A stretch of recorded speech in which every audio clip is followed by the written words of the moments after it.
Bon, alors on arrive à la partie débat de cette émission. Donc on va parler égyptologie. On est toujours très content quand on parle de l'Égypte antique.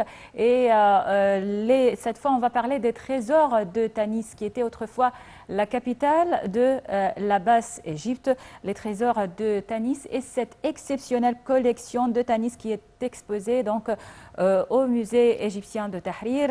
On a en ligne Dr Manel Mourad qui est égyptologue. Bonjour madame. Bonjour madame, comment allez-vous? Ça va bien. Donc, on parle d'une exceptionnelle collection de Tanis qui est composée de près de 1500 pièces et qui est exposée au musée égyptien de Tahrir, qui était donc exposée depuis longtemps au musée égyptien de Tahrir, mais je pense qu'elle était marginalisée à côté des trésors du roi Toutankhamon et des autres trésors du musée égyptien. Mais cette fois, on a donc réaménager et restaurer donc ces pièces et on a réaménagé donc ces pièces dans une autre salle ou deux salles, deux grandes salles et sont bien exposées pour être je pense le nouveau joyau du musée égyptien de Tahrir. Après, donc, bien sûr, le transfert des trésors de Toutankhamon vers le grand musée égyptien. Que pensez-vous donc? Ben exactement. Tout d'abord, c'est un trésor d'une importance inouïe. Malheureusement, ça n'a pas pris le même élan que celui de Toutankhamon à cause de la Deuxième Guerre mondiale, parce que la découverte a eu lieu pendant la Deuxième Guerre mondiale par le Français Pierre Montet. Et c'était quand même très bouleversant de pouvoir trouver un tas de trésors. Vous venez de dire 1500 pièces, entre or massif, entre masques des rois, les rois Psousénès et les autres, les rois des époques tardives, de la basse époque. Et en fait, il y avait même une collection des ustensiles.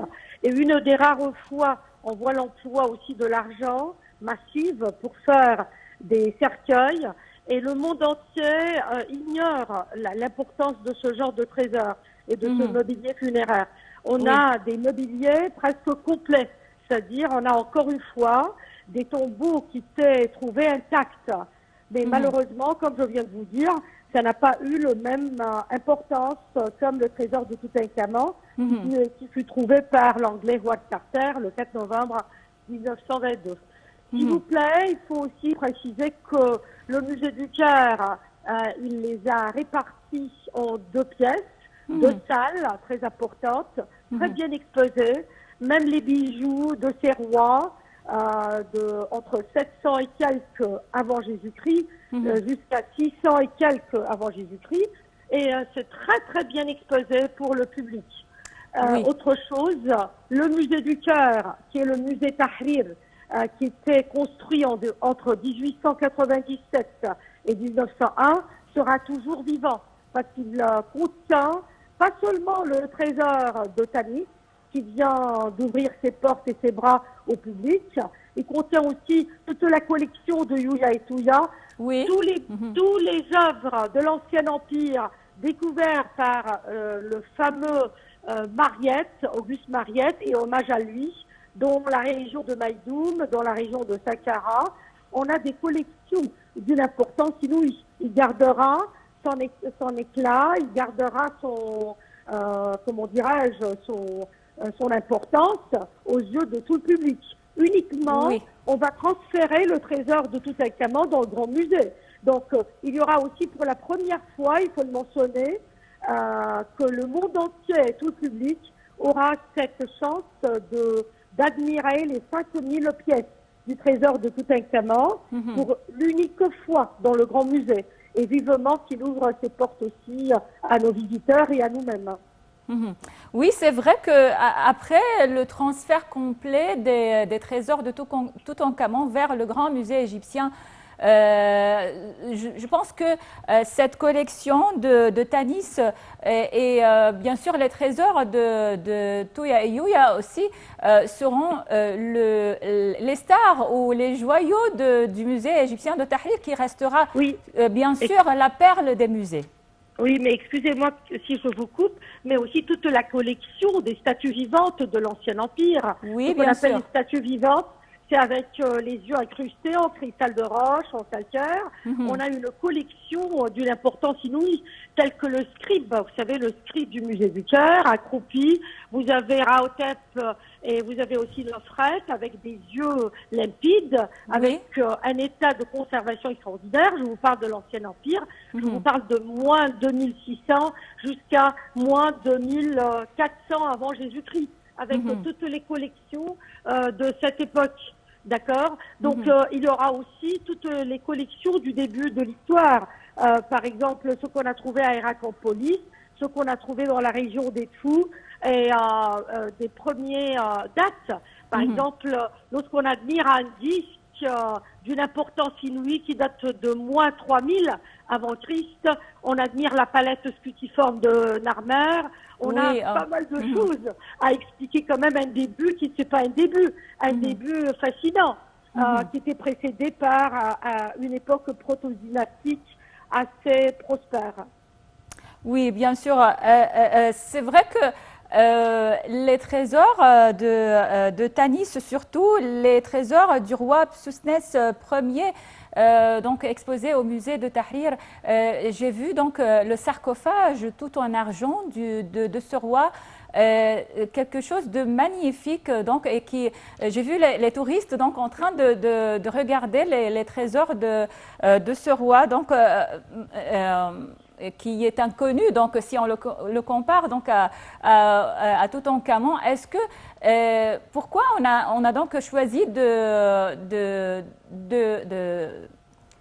construire ou de faire le sarcophage en argent? Est-ce que l'argent Ah, était, comme ah on oui, disait, plus rare, plus cher que l'or à cette exactement, époque? bravo.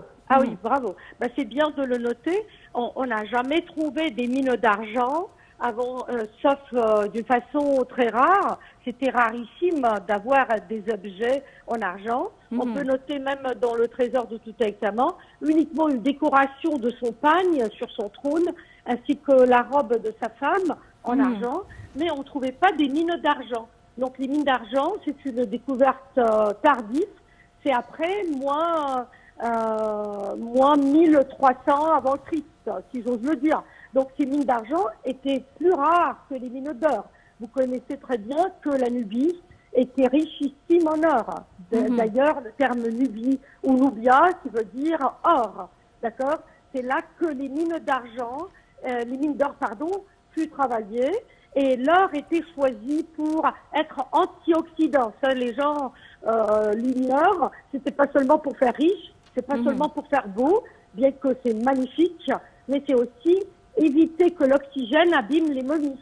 Donc, lorsqu'ils ont trouvé l'argent, une matière nouvelle, métallique, qui a des molécules très serrées et qui peut aussi faire le même but, Oui. évidemment, et Mhm. ils avaient hâte de changer, puis d'employer l'argent. Donc Mhm. l'argent, c'était une matière non connue. Et l'argent est associé, mythologiquement parlant, avec la Lune. Oui, si on parle donc de Tanis San el-Hagar, qui est donc Ah, au gouvernorat de Sharqiya, qui était autrefois la capitale de la Basse-Égypte. On a trouvé beaucoup de trésors donc, dans cette ville-là et qui était oui. donc une capitale de l'Égypte, mais elle est aussi peu connue.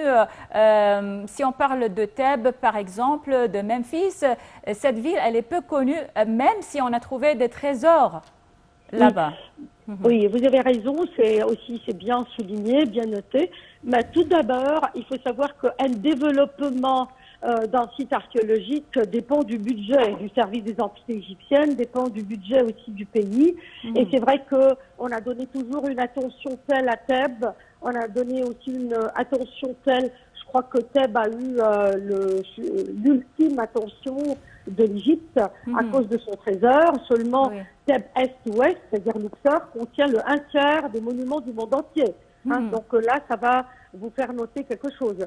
Tandis que San el-Hagar, le mot actuel, qui était Tanis à l'époque, ou Avaris à l'époque des Hyksos et Tanis Peter, c'était aussi une région choisie par Ramsès II, Sa Majesté le pharaon le plus célèbre de l'Égypte, qui nous a laissé les temples Théos d'Abou Simbel, qui nous a laissé le Ramesséum, qui nous a laissé une ville complète, des traces d'une ville qui s'appelait Pi-Ramsès ou Père Ramsès, c'est-à-dire la maison de Ramsès. C'est un point qui était très noté par les pharaons et puis habité plus tard par les rois Psousénès et Sheshonq, etc. Pourquoi? Parce que c'était une ville en même temps dans le delta qui avait cette importance et qui englobait aussi les palais royaux. Une dernière question, donc, docteur Manel Mourad, une dernière question. Est-ce que donc la 21e et la 22e dynastie étaient donc, si je peux le dire, le pouvoir était un peu faible que, par exemple, la 18e dynastie qui a donc témoigné de plusieurs rois et pharaons donc très célèbres et très forts. Oui. Oui, exactement, parce qu'il y a eu déjà les conflits entre la classe ecclésiastique, c'est-à-dire tout ce pouvoir sacerdotal qui commence de nouveau d'exister, et puis les rois n'arrivaient pas à tenir le coup devant les prêtres. Il y a eu des séparations entre les classes ecclésiastiques qui voulaient éprouver leur pouvoir. Il y avait les rois aussi qui se défendaient. Je ne vais pas vous faire rentrer beaucoup dans le détail, mais je vous donne un exemple.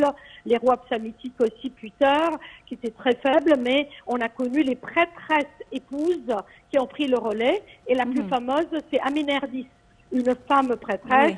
Qui se disait la prêtresse d'Amon, épouse divine. Donc à ce point-là, il y a eu une période faible, une période intermédiaire, comme vous venez de dire. Et permettez-moi aussi, si vous voulez terminer, de noter que Tanis fut la ville qu'on suppose, la ville de Moïse, d'accord? Et elle a une importance inouïe, cette ville, mais elle n'est pas encore totalement découverte. Avec toutes ces découvertes magnifiques, on n'a pas trouvé même pas le 3% de ce que cette terre englobe. Oui, en tout cas, docteur Manel Mourad, donc, si on parle de l'Égypte, l'Égypte antique, la discussion ne se termine jamais. On aura donc un autre rendez-vous pour parler de l'histoire de notre Égypte, bien sûr. Docteur Manel Mourad, égyptologue, merci beaucoup pour toutes ces informations et passez une excellente journée. Bien, donc c'était tout pour cette édition de Bonjour l'Égypte. Merci pour votre attention. Sachez que donc l'événement de cette journée, de ce mardi, c'est le sommet arabe qui se tient à Alger, le 31e sommet de la Ligue arabe. Et sachez que les dirigeants et les présidents arabes commencent donc à affluer vers la capitale algérienne pour participer à ce sommet. Merci pour votre attention. Suivez donc Nile TV durant toute la journée pour savoir plus d'informations. Merci et passez une excellente journée.